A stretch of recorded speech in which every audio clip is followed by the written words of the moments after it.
Welcome to wing classes.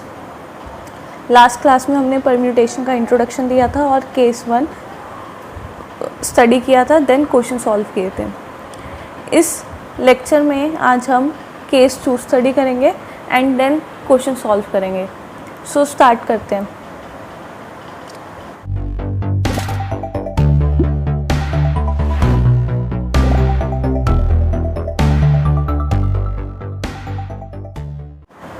So case 2, number of permutation of n different things taken are at a time.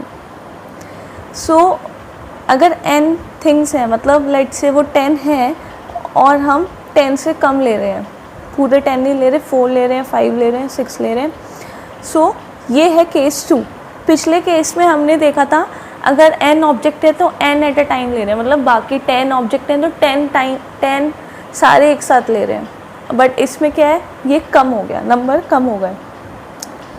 वैसे हम इसकी पूरी derivation नहीं करेंगे, बस समझने के लिए हम ये कर लेते हैं। लेट से n मैंने ले लिया 5 एंड r कितना ले लिया मैंने, r at a time is 2। Okay, so Delhi एक 5 लेटर का वर्ड है ये, एंड इसमें हमें क्या लेना है, 2 एट अ टाइम लेना है, मतलब 2 कंटेनर है हमारे पास, इससे ज़्यादा नहीं है, 2 ही है। सो फर्स्ट कंटेनर में कितने चांसेस हैं हमारे पास, 5 है, एंड नेक्स्ट कंटेनर में कितने हैं, 4 है। So answer will be 20। तो 20 हम ऐसे वर्ड बना सकते हैं दिल्ली के लेटर का यूज़ करके। ओके, सो इसको करने का एक और तरीका क्या है, you can use the formula of permutation. वो क्या कहते हैं, NPR, which is nothing but n factorial upon n minus r factorial। Okay, so ये काम आने वाला है हमारा इसमें। अदरवाइज जो हमारा मेथड जो हम अब तक फॉलो करके आ रहे हैं लॉजिकल वाला, वैसे हम कर सकते हैं और ये फॉर्मूला भी हम यूज़ कर सकते हैं। जैसे ये वाला मैंने पहले जो मेथड यूज़ करते आ रहे हैं उससे भी मैंने 20 निकाला, एंड अगर मैं इस फॉर्मूले को यूज़ करके निकालूं तो आंसर विल बी क्या होगा, देखो NPR इस केस में क्या होगा, 5P2 which is 5 factorial upon 5 minus 2 factorial, therefore 5 factorial upon 3 factorial. ये कैंसिल आउट हो जाएगा, बचेगा कितना, 4 into 5 and again answer will be 20। Okay, तो इसका प्रूफ नहीं करेंगे, आप कंफ्यूज हो गए बिना बात, ठीक है। सो ऐसे आपको सॉल्व कर सकते हो या यूजिंग फॉर्मूला। ओके, अगर ये केस 1 होता तो हम क्या यूज़ करते, केस 1 होता ये तो NPN हो जाता। देखो यहाँ मैंने एक समझने के लिए जो केस 1 हमने किया था पिछले केस में, वो क्या कहता था, number of permutation of n different object taken n eight a time, तो जितने हैं उतने ही लेने हैं। मतलब अगर ये फॉर्मूले से देखें तो NPN हो जाएगा, this will become n factorial upon n minus n factorial, and this will become n factorial upon 0 factorial। हमें पता है 0 factorial कितना होता है, 1, तो answer will be n factorial। तो पिछले जो भी केस था उसमें भी हमने देखा था n factorial is the answer. But मैंने आपको ये बात बोली थी कि हमें परम्यूटेशन एंड कॉम्बिनेशन में फॉर्मूलाज नहीं याद करने हैं, हमें चीज़ों को लॉजिकली सॉल्व करना है। अगर बाय चांस इन केस हम किसी क्वेश्चन में हम अटक गए, हमें नहीं हुआ कैसे करना है, then we can verify our answer using this formula, or we can use this formula to solve that question। okay, so first approach हमारा लॉजिकल होगा। लॉजिकल एक इसका डिसएडवांटेज लॉजिकल वाले का ये है कि अगर बहुत सारे बॉक्स हो गए, 20, 30, 10 भी बहुत ज़्यादा हो जाते हैं, तो वो डिफ़िकल्ट है, टाइम वेस्ट हो जाएगा। आप बार बार कंटेनर बनाओगे, देन आप देखोगे कितने चांसेस हैं, वो डिफ़िकल्ट हो जाएगा। उस केस में हम फॉर्मूला यूज़ करेंगे। ओके, सो इसके क्वेश्चन सॉल्व करते हैं. Find the number of 4 letter words that can be formed using letter of word history. History में कितने टोटल लेटर है? लेटर 7 है. ओके और 4 एट अ टाइम लेना है. तो अगर मैं अपना लॉजिकल अप्रोच वाले से सॉल्व करूं तो 4 एट अ टाइम लेना है. ठीक है. तो फर्स्ट प्लेस में कितने चांसेस है आपके पास? 7 है. सेकंड प्लेस में कितने हैं? 6 है. Third place 5.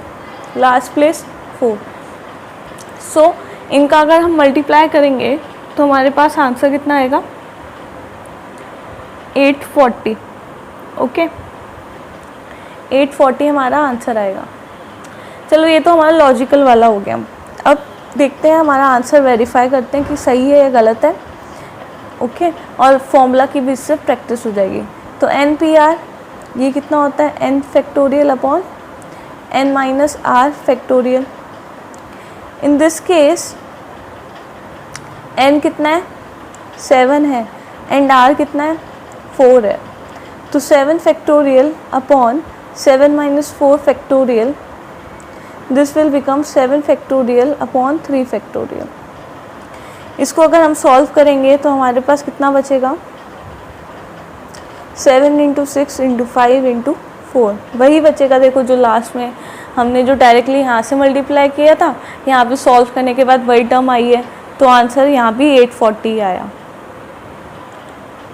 Okay next question देखते हैं. सो अगर एक चीज़ अगर आपने नोटिस की, केस 1 एंड केस 2 कंक्लूजन क्या है? हम एक ही उसके केस 2 ही हम याद कर सकते हैं. इसको ही केस 1 एंड केस 2 दोनों की तरह ट्रीट कर सकते हैं r एट अ टाइम. अगर r n के इक्वल हो गया तो वो केस 1 हो जाएगा. r n से कम हो गया तो केस 2 हो जाएगा.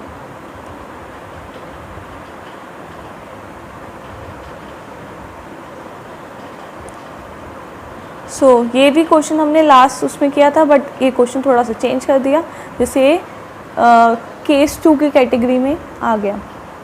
तो क्वेश्चन ये है, in how many ways 5 different red balls, 3 different black balls and 2 different white balls can be place in 3 different boxes such that each box contains only 1 ball.